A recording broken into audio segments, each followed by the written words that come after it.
this is an iHeart podcast. Guaranteed human.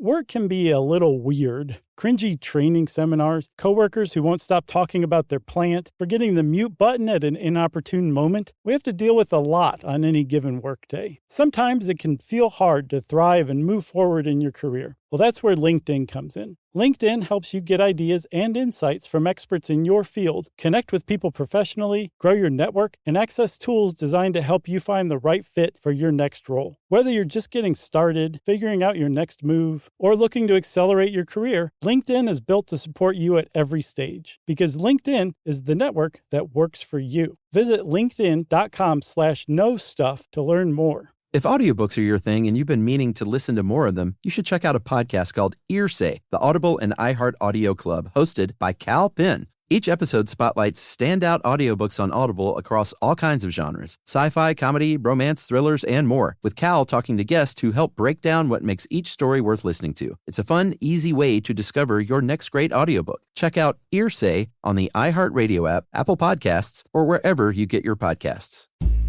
Hi, everybody. Chuck Bryant here of Stuff You Should Know, and welcome to the weekend. It's Saturday, and you know what that means. It's time for another Stuff You Should Know Select episode, where Josh and I pick our favorites from the past 1,000-plus episodes and repost them in hopes that you might discover something old. Here we go. Something old? Is that a good way to sell something? That's why we call them classics and selects. July 29th, 2010 was a very special day because that is the day we released the episode How Traffic Works. Yes, traffic. Not drug trafficking, but traffic. Car traffic. We all hate it, but you know what?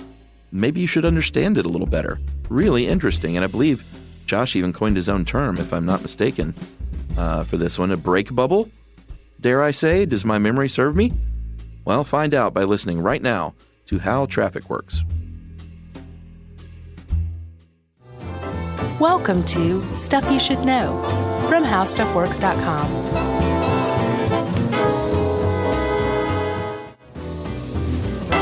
Hey, and welcome to the podcast. I'm Josh Clark. With me is Charles Precious Bryant. How you doing, Precious? This is the podcast based on the novel Push by Sapphire. Yep, that is absolutely right. Word for word, right? Jerry just got mad because you did a spoiler. Yeah. For Precious. I'm known for spoilers, aren't I? Yeah. At least two. E.T. phoned home. No, there was 6 Feet Under, and there was another one I spoiled too, wasn't there? Yeah, there was one you spoiled that was a really old movie, and I was like, come on, that movie's like 15 years old. Yeah. There's a statute of limitation. What was it, Buckaroo Banzai? Yeah, I think that was it. Yeah, me too. Chuck? Yes? Have you ever been in traffic? That's the best I got. How do you set this up? Chuck, do you like Steve Winwood? Yeah, I was going to make a Traffic, the band comment. Have you ever seen the low spark of High Heel Boys? Yeah. Yeah, that's it? Traffic. I'm like trying to... he was like 16 or 15 when he first joined Traffic. Is that right? Steve Winwood, yeah. See, that guy's he's a Lothario. Yeah. And by that I mean a prodigy. Yeah. Yeah, Traffic. I've been in Traffic, buddy. You? Yes, I have actually been in traffic. Happens a lot because I don't ride MARTA. You ride our fine, crippled public transit system here in Atlanta, don't you? I'm never in traffic anymore. It's really been a huge difference in my life. Yeah. Well, I don't ride MARTA because I usually tend to avoid the smell of urine. And reading while moving makes me sick. So plus I used to value being able to smoke. Yeah, dude. I was just about to say, that's why I used to drive. Yeah. And now I'm just like, I just do it out of habit. But I get caught in traffic a lot and it stinks. I don't see you on a public transport. You're not that kind of social. No. That's the other thing, too. It's like, oh, hey, we work together. Let's talk the whole time. No, I don't. I wear my sunglasses. It can be dark and raining, and I've told everyone here that if I have my shades on, that means the office is closed. Nice. The store is shut down. That's very nice. The Plus, Chuck store is. You look super cool. Yeah. All right, so I'm a jerk that doesn't talk to coworkers. Now, moving on. Buddy. It's okay. Chuck, do you remember when we recorded Quicksand? Yes. Do you remember how we said that there's like a finite amount of stuff out there about quicksand because there's a finite amount to know? Yeah. a finite amount to know about traffic, but there's tons of information out there. Yeah, lots of little side things to know for sure. Yeah, because ultimately, traffic happens in two ways. Mm-hmm. One is there is simply congestion. There's just too many cars on the road. Yeah. To carry the flow of traffic quickly. Right. Right. The other way is there is some unpredictable event. Somebody's pulled over. Somebody's broken down. There's a wreck. Weather. Maybe an event. But Sure. that falls under congestion. Police have pulled over a speeder. People Right. always slow down for that. And that's it. Mm-hmm. That's it. Those are pretty much the two broad categories that traffic can be created, right? Yeah. And what happens in each of those events is somebody up front puts on their brakes, and that one press of the brakes travels backward all the way through, right? When you have a bunch of different cars in different lanes doing that at the same time, you have traffic. You know what that's called? Traffic wave. Yes. That's true. It's a domino effect. It's very easy. It is. And I came up with my own idea of describing this. You ready? Oh, boy. Okay. So what I came up with is called a traffic bubble. Okay. By Josh Clark. Uh-huh. So the traffic bubble happens when somebody is driving along and presses their brakes for whatever reason. Okay. And just imagine that when they press that brake, this big bubble grows over the car. Okay. And it starts very slowly traveling backward. Uh-huh. And each car behind that car that created the traffic bubble isn't allowed to accelerate again until the traffic bubble is passed through them. Right. But then the further back the traffic bubble goes, the more it dissipates until eventually the people far enough back don't have to go through the traffic bubble and they're not affected by it. And does the bubble pass through the front cars to where they can then again accelerate? Is that how you see it? As a moving bubble? Yeah, the bubble traffic? travels backwards over the traffic, and then once it passes over you, you're allowed to accelerate again. I believe you just coined a term, my friend. Traffic bubble. Like that jerk scientist. Or no, braking bubble. That's what I called it. Oh, okay. Braking bubble? Yeah, like a piping effect. Yes. I hate that guy. And he hates you. I don't care. So, Traffic Josh, we might as well throw in a few stats here. Yeah, this one's stat heavy. It is. This article by our colleague Jonathan Strickland. At Tech Stuff? Yeah, the baldest podcaster on staff here. What's a good stat here? The estimated traffic cost, if you want to talk about cost of traffic, in about 5 years ago, they estimated about $78 billion. And that's only fuel and wasted time. They don't take into account like pollution, environmental damage, health costs due to pollution. I mean, it would really add up if you got to, include those things. Yeah, and with extra gas that was bought in 2007, right? Isn't that the year that study was conducted or covered? We in the U.S. bought 2.9 billion extra gallons of oil because of traffic. And the annual cost for each individual motorist in America was like $710. Just sitting there. Just from traffic, not from the gas that you need to actually get from point A to point B, but the extra gas used from idling. Yeah, crazy. Yeah. And I believe LA tops it out, obviously, at about 2 weeks a year you potentially spend sitting in your car in traffic. Yeah, LA has, there's this group called the Texas Transportation Institute, and I think they're out of A&M maybe? Yeah, Texas A&M. UTEP? No, it's A&M. Okay. They're awesome. They are like the leaders in studying and understanding and trying to mitigate traffic, right? And they came up with this thing called the travel time index, right? Yeah. So basically you take the amount of time it takes, and it's specific to each city, and it's for each city. It's not compared from city to city. Right. It's compared to a certain time in one city to another time in the same city. Yeah. So in an off-peak time, say you can travel the speed limit, it takes you 1 hour to get from point A to point B. Right. In Los Angeles, it would take 1.92 hours. Yeah. Doubles your time, basically. During rush hour. Mm-hmm. So it takes twice as long to get from point A to point B during rush hours compared to off-peak. Oh, yeah. That's the travel time index. Yeah, and you have to do this anywhere you live where there's heavy traffic, but when I lived in LA, I used to have to always think, all right, well, this would take me 45 minutes normally, so... And when you work in the movie business, you can't be late. That's just not one of the things you do. Yeah, I would think so. You've got to be there on time or early. So you're like, well, it's supposed to take me 45 minutes, so I'm going to give myself like 2 hours. I gave myself more than double to get anywhere I needed to go. That's very smart. And it's awful is what it is. Yeah, LA's got it bad, but Chuck, we have it pretty bad too. Yeah, Atlanta's really bad. We're among like probably I think the top 3 or 4. I heard a year or so ago that Atlanta had toppled LA, but I never saw any citation for Well, this. all those, it depends on how they are rating it. They rate it differently, like the amount of time you spend in your car commuting or the amount of time you sit idling. So it kind of depends, but Atlanta's way up there. Boston, Seattle, San Francisco. Yeah. Actually, I think DC. Boston's absent from that. Oh, really? I think that they have made some moves that have kind of mitigated traffic and gotten them off some of the... I know the Big Dig the was high up. messing everything up. Well, the Big Dig was just killing people. Yeah, and DC is awful. Have you ever driven around there?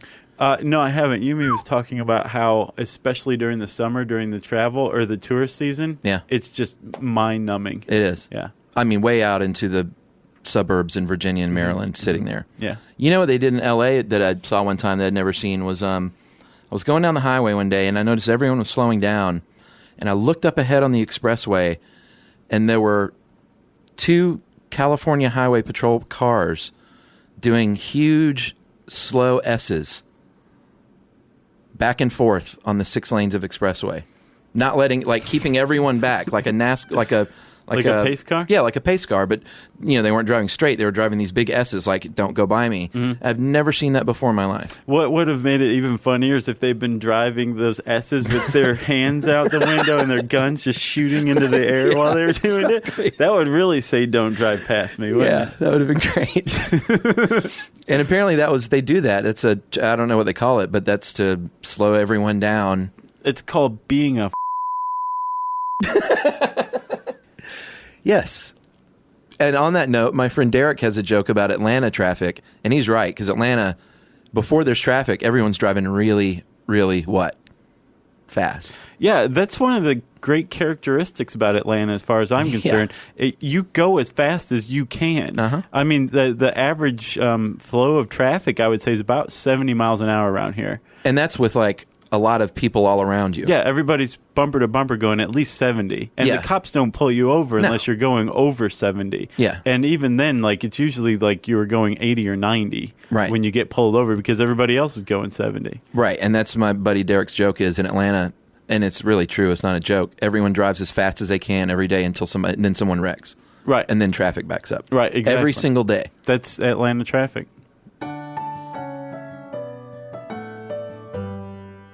Stuff you should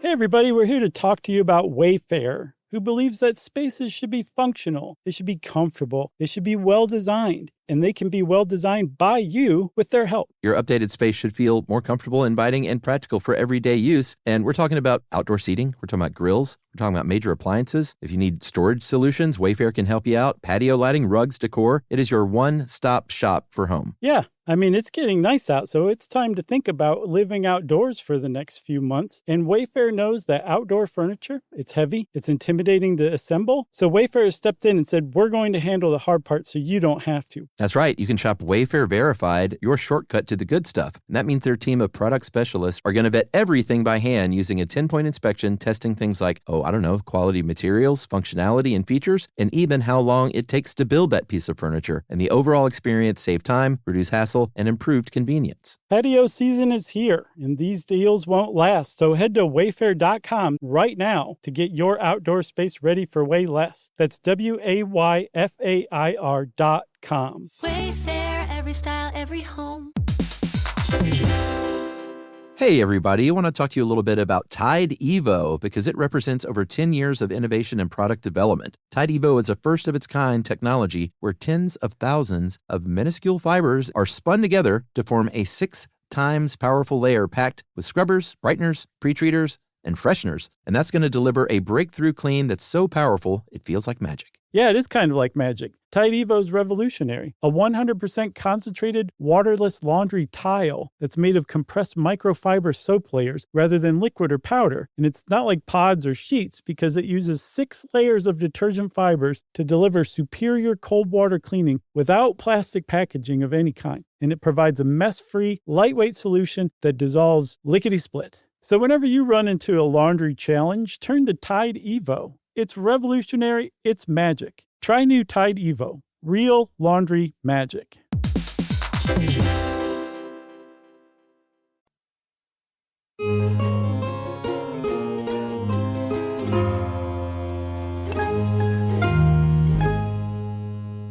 Are we done? So let's just sit here and do traffic stories. Yeah, just talk about what angers us. So, Chuck, there's a lot of smart people who study traffic because, like you said, there's, what was it? How much money in 2005? $78 billion just from fuel and wasted time. Yeah.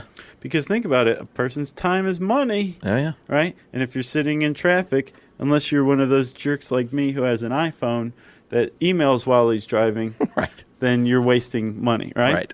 And actually, there's a group called Commute Solutions. They're out of Santa Cruz, and they calculated the actual cost per mile of driving, not just traffic, but driving, right, to each person is $1.19 per mile. Really? Yeah. Wow. And that includes everything. I don't know how they came up with that number, but check it out. Well, if we're talking about highways and stats, we might as well talk about the same Texas group did a study, and they found that traffic over the past 25 years has increased 131%, and by 2015, they predict it will go up another 40%. And here's what's remarkable. 1.2%, only 1.2% of all our roads are highways, yet they shoulder half the traffic, half the car travel. Yeah.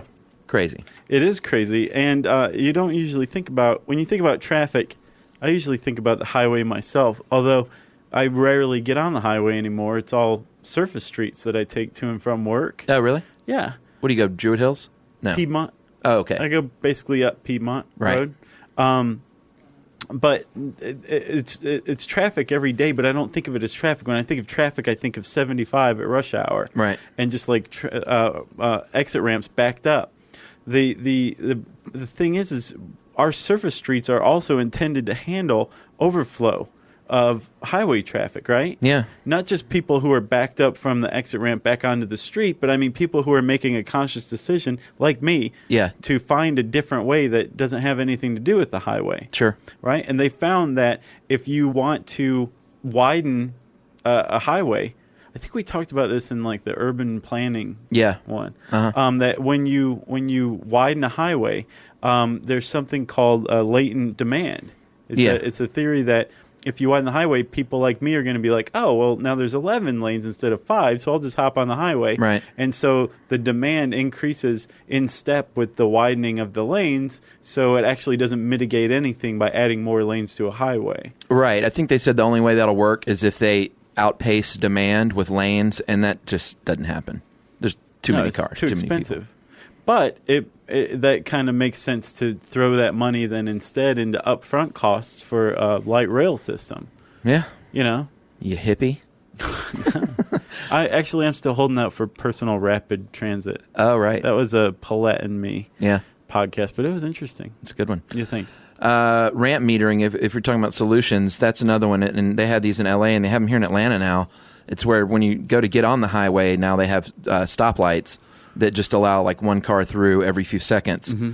So, when you get on at Freedom Parkway, I used to fly around that curve. Yeah, it was a fun curve. And jump into traffic. Yeah. And squeeze in however I could. Yeah. And that's, I was one of those jerks causing traffic. Well, I think anybody entering is. Because, again, with traffic, especially with just straight-up congestion, there's just too many cars in one place, especially when you have a line of traffic and then more people directly adding to that lane. Yeah. Right? But ramp metering really, really works. They did a study in Minnesota. Mm-hmm. They have 430 ramp meters, and in 2000, they shut them all down for 7 weeks.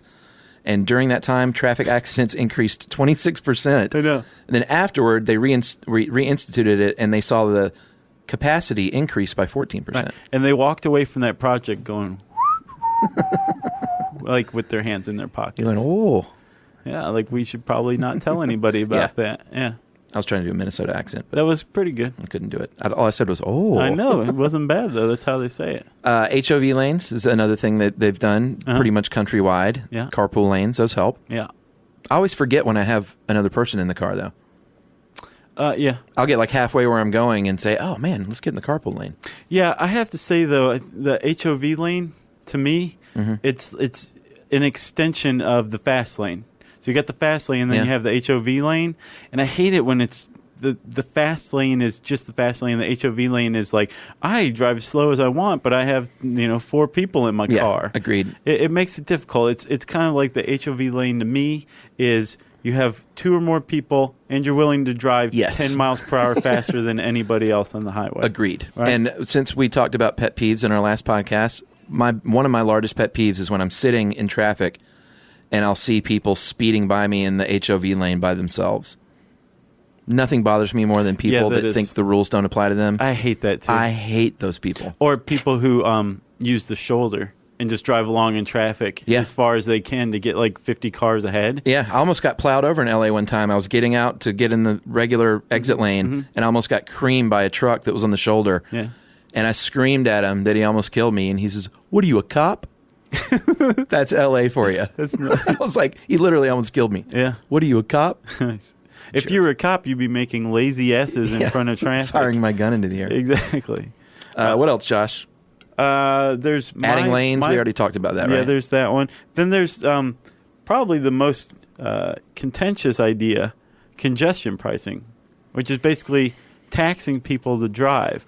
And there's a guy named Alistair Darling. I don't know if he's still the transportation secretary, but he's something of a rock star in the transportation world because he was a huge proponent of this. And he said... In England, yeah.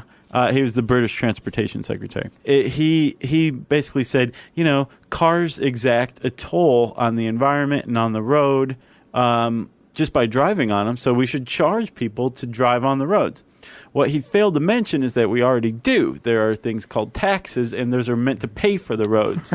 Right? He's forgetting about all the other misused money. But they did actually have one in Great Britain. Do they still, Chuck? No. I don't think they ever instituted it, did they? They had a pilot program from 2003 to 7 in it's in not London. Anymore, for sure. And it worked like a champ for him in London, at least. Yeah. There was a 30% drop in congestion, 20% decrease in fossil fuel consumption. Wow. 20% decrease in CO2 emissions. So like in London, Singapore, Stockholm. San Francisco, New York. They institute one? No, San Francisco is studying it. New York, Bloomberg has proposed it, and they've studied it. And I just pulled this from this week, actually. Lord Adonis is actually, he's the transport secretary. Unless it's a new guy. What was your guy? His name is Lord Adonis? Yeah. Lord Adonis, the transport secretary. I just came up with a new hotel pseudonym. Thank you, Chuck. Yeah, that's where Josh will be staying in New York under Lord Adonis. Lord Adonis. It says it's ruled out the introduction of a national road pricing for the next parliament, but they uncovered that civil servants are still involved with the project and spending money on research. Even though they supposedly took it off the table, it was kind of a secret that they were still like tinkering with it. Oh, gotcha. I thought you were like saying these people were paying for this research out of their own paychecks. No, but they've sunk 7.2 million pounds that I guess the public didn't know. They thought it was off the table. So they're kind of under some hot water, in some hot water there. They're in some deep quicksand. Yeah, they said Gordon Brown and Alistair Darling have been caught red-handed planning a spy-in-the-sky system. A spy in the sky. Nice. Yeah. Yeah, because I guess we should probably explain congestion pricing. Basically, every car on the road, I guess when you would go get your vehicle tag or something, you also get a radio frequency identifier, right?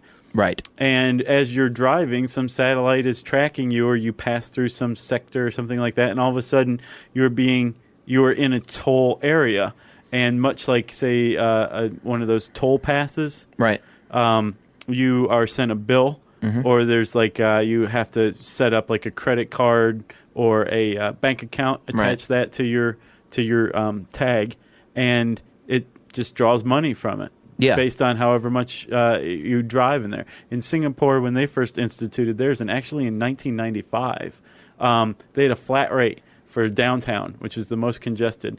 During peak hours, you had to pay $3 to just drive around downtown. You could drive around all you wanted. And as they've gotten better at it, they're getting a little fancy schmancy with it. Like, well, if you want to drive here, it's $1.75 for 20 minutes, but you can back, 2 blocks over, and it's just 50 cents, and so on. Well, that's one of the rubs that.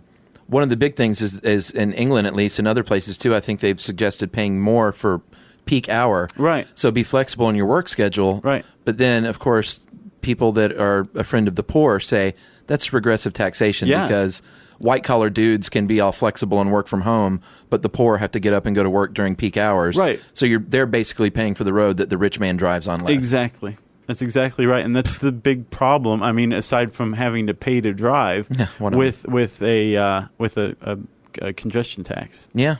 What else can you do, Chuck? And also remember, we were talking. This isn't just highways, surface streets too. Everybody, don't get all anxious. We're talking about surface streets as well.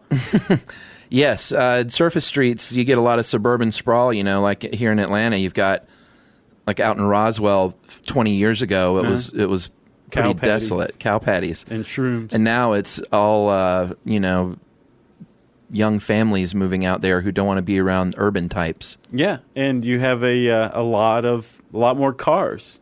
You have, again, that one of two ways that you can cause traffic. Right. Just put more cars on a road than it's designed to handle. And out in the boonies like that, they weren't built for, they were built for farmland. All of a sudden they got all these suburban people moving out there. Yeah, and there you go. Traffic lights is something they can do. Yeah, this one disturbed me. So you have a traffic light that is on a timer. Right? Yeah. Which is, I hate those things so much. Decatur. Especially when they're poorly timed. Decatur is awful. Yes. Yeah, Decatur is awful. There's another one for the Piedmont parking deck. Oh, really? And it just does whatever it wants, no matter what time of day, and if there's a car there or not, and people are just stopped in either direction, right?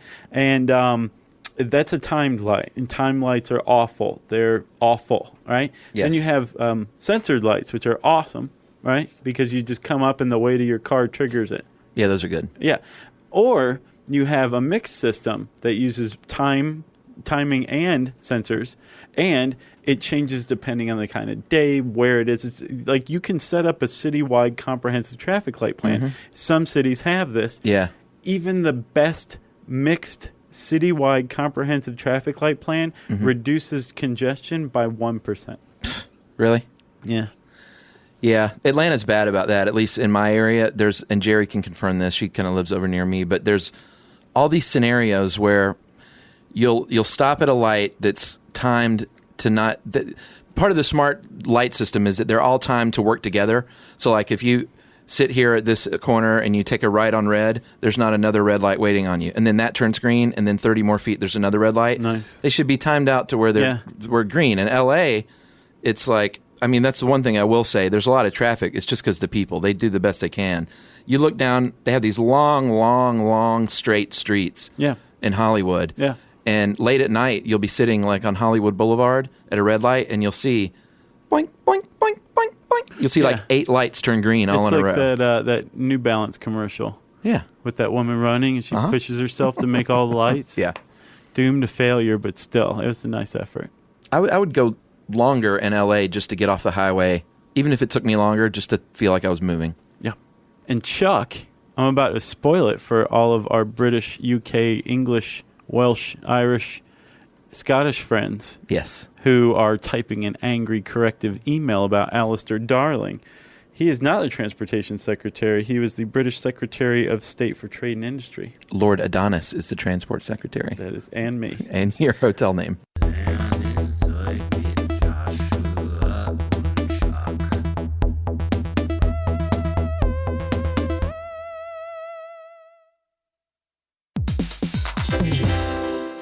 Hey everybody, I want to talk to you a little bit about Tide Evo because it represents over 10 years of innovation and product development. Tide Evo is a first-of-its-kind technology where tens of thousands of minuscule fibers are spun together to form a 6 times powerful layer packed with scrubbers, brighteners, pre-treaters, and fresheners, and that's going to deliver a breakthrough clean that's so powerful it feels like magic. Yeah, it is kind of like magic. Tide Evo's revolutionary. A 100% concentrated, waterless laundry tile that's made of compressed microfiber soap layers rather than liquid or powder. And it's not like pods or sheets because it uses 6 layers of detergent fibers to deliver superior cold water cleaning without plastic packaging of any kind. And it provides a mess-free, lightweight solution that dissolves lickety-split. So whenever you run into a laundry challenge, turn to Tide Evo. It's revolutionary. It's magic. Try new Tide Evo. Real laundry magic.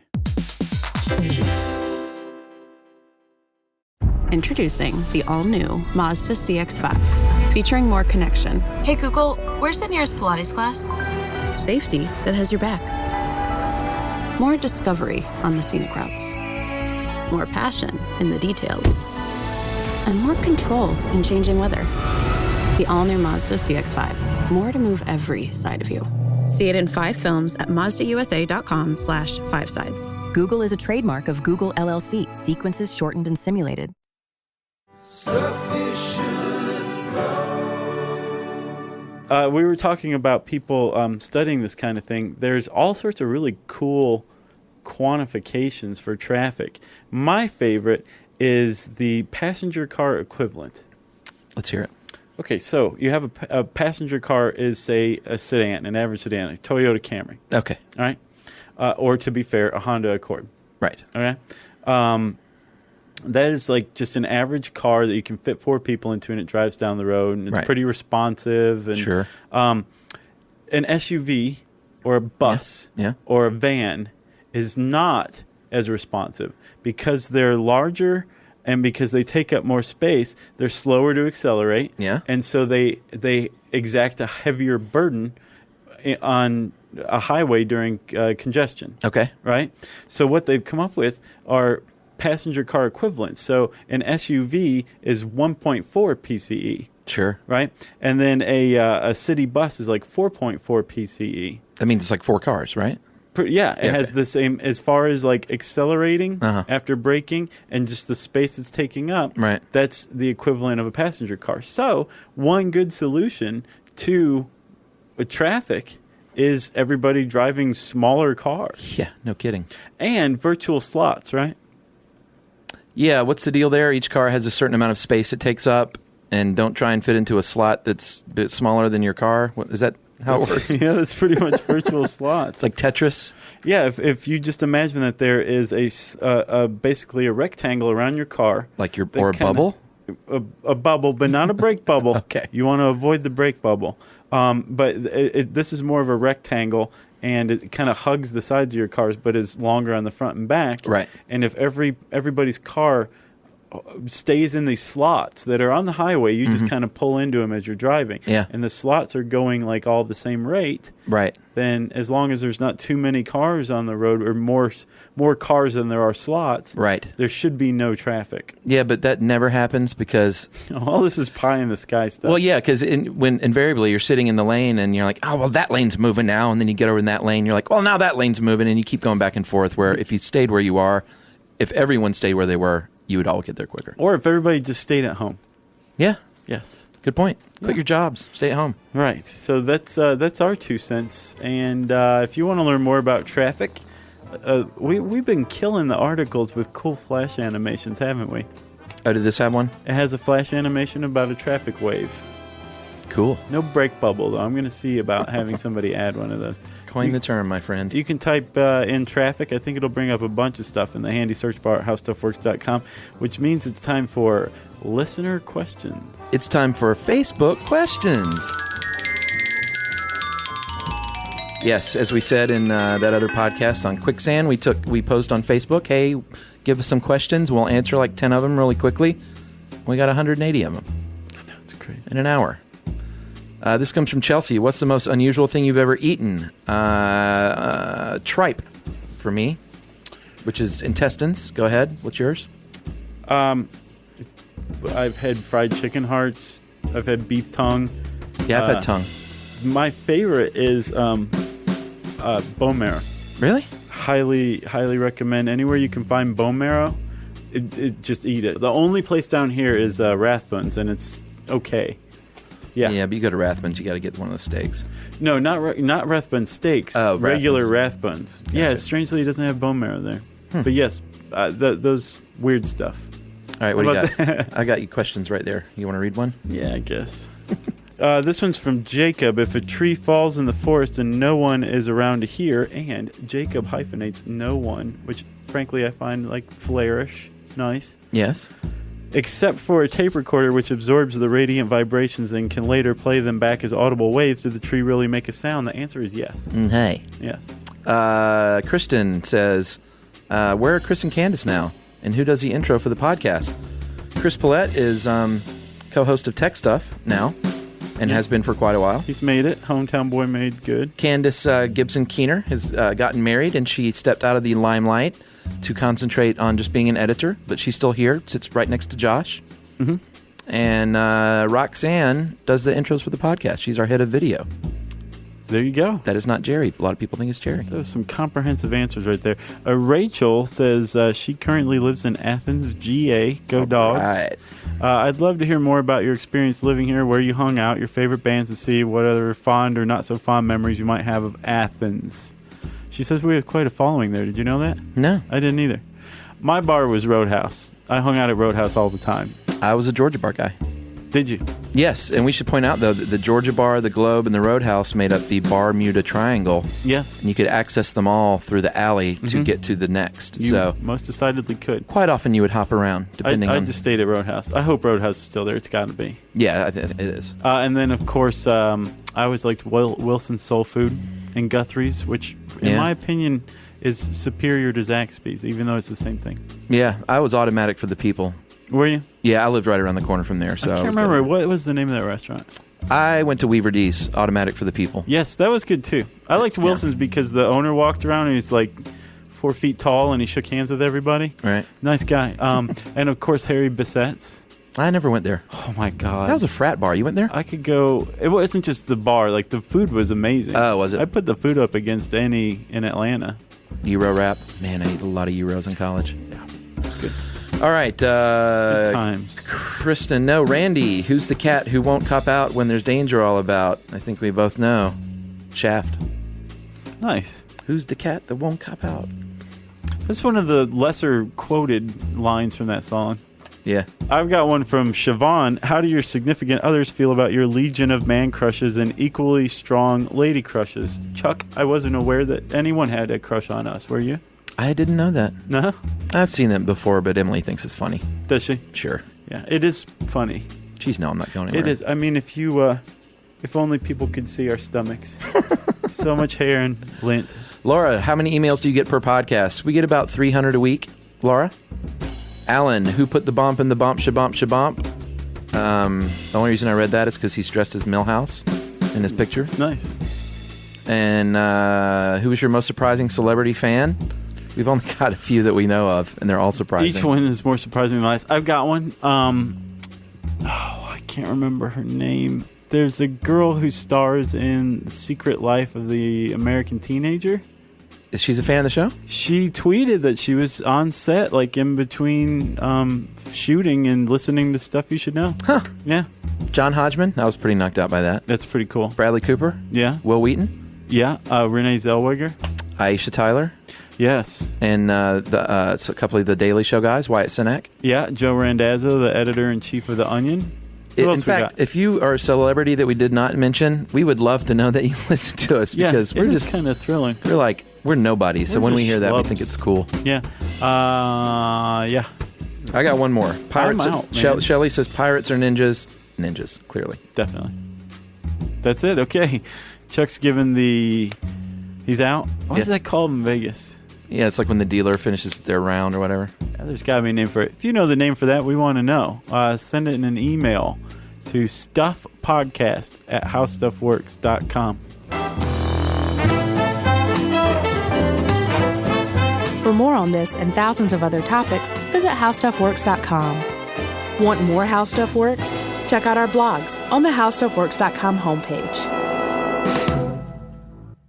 When it comes to small business, people want to talk to people, not bots, not voicemail. Your customers or clients want a real human connection, and that's exactly what they get with Ruby. Ruby is the virtual receptionist company that takes care of your callers when you're unavailable, in the middle of something, or just don't want to pick up. They can answer, screen, and transfer calls, as well as take messages, collect payments, book appointments, and more. All while saving you time and making the people you serve feel special. It's available 24/7, 365 days a year, and is 100% based in the U.S. See how it works at ruby.com, or better yet, give them a call at 844-900-RUBY. The next time you end up with something on your shirt, don't turn to your usual detergent. Check out Tide Evo. Tide Evo represents over 10 years of innovation in product development. It's a revolutionary 100% concentrated waterless laundry tile made of compressed microfiber soap layers rather than liquid or powder. It's not pods, and it's not sheets. It uses 6 layers of detergent fibers to deliver superior cold water cleaning without plastic packaging. It's mess-free, lightweight, and dissolves quickly. Try new Tide Evo. Real laundry magic. This is an iHeart podcast.